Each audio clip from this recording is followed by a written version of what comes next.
सिर्फ एक गोली और पूरी दुनिया जंग की आग में। ये कहानी है प्रथम विश्व युद्ध की। पर यह सिर्फ एक जंग नहीं थी।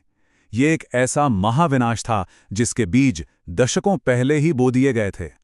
तो चलिए समझते हैं कि कैसे एक छोटी सी चिंगारी ने इतनी बड़ी आग लगा दी। तारीख याद रखिएगा, 28 जून 1914।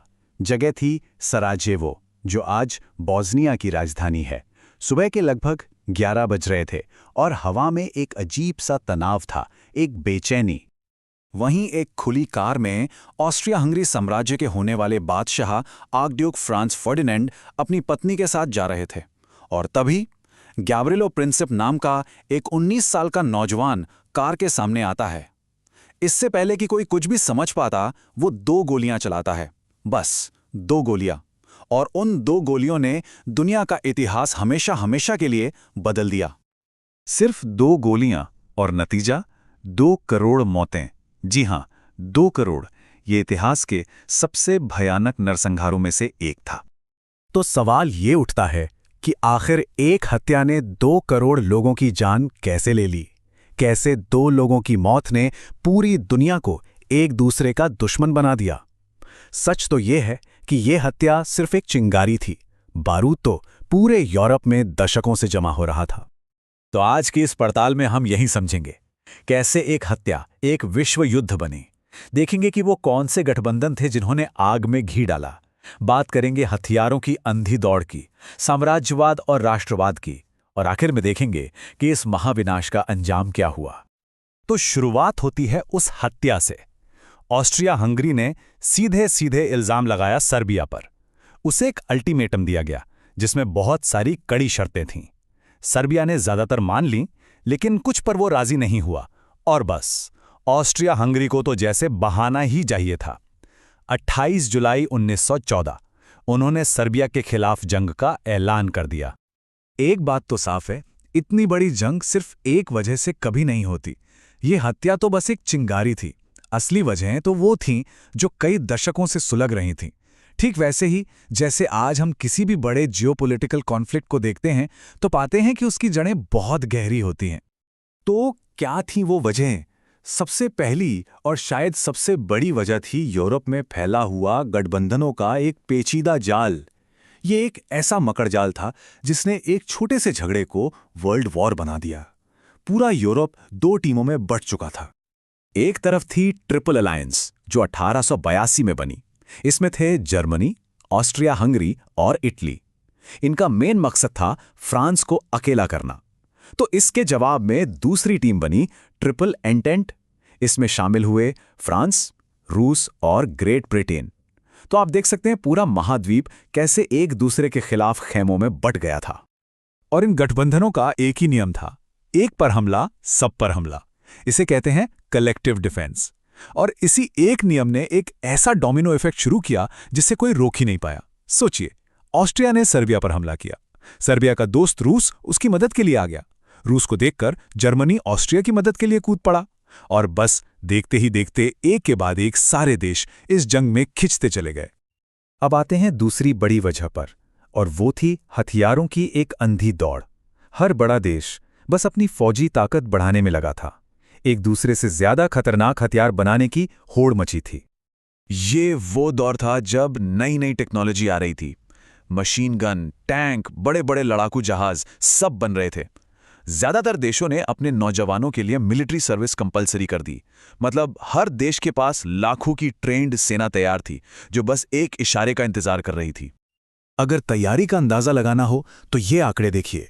1914 तक रूस के पास 40 लाख की सेना थी, जर्मनी के पास 38 लाख, फ्रांस के पास 34 लाख। पूरा यूरोप एक तरह से एक बहुत बड़ी मिलिट्री छावनी बन चुका था। बस एक चिंगारी की देर थी। और ये होड़ सिर्फ जमीन पर नहीं थी, समंदर में भी थी। यहां मेन मुकाबला था ब्रिटेन और जर्मनी के बीच। ब्रिटेन की रॉयल नेवी दुनिया में सबसे ताकतवर मानी जाती थी, लेकिन जर्मनी ने जब इम्पेरेटर जैसा विशाल जंगी जहाज बनाया तो ब्रिटेन के लिए ये एक सीधी चुनौती थी, और इससे तनाव बहुत ज्यादा बढ़ गया।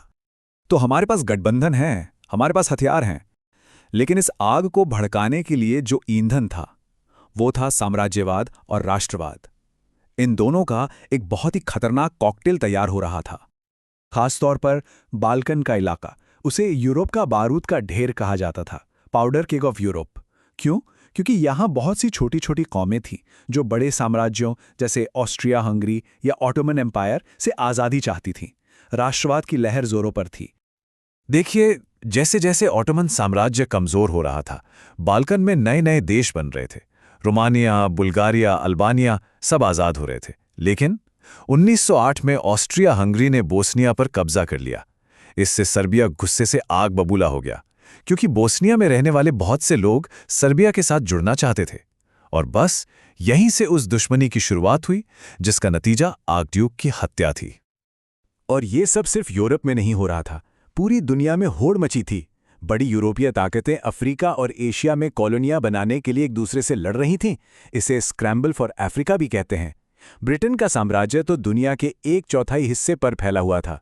जब जर्मनी और इटली जैसे देश भी इस दौड़ में कूदे तो टकराव और भी ज्यादा बढ़ गया। तो गठबंधन का जाल, हथियारों की दौड़ और साम्राज्यवाद, राष्ट्रवाद, इन सब ने मिलकर दुनिया को एक महाविनाश के मुहाने पर ला खड़ा किया। अब देखते हैं कि जब ये युद्ध हुआ तो उसका अंजाम क्या निकला।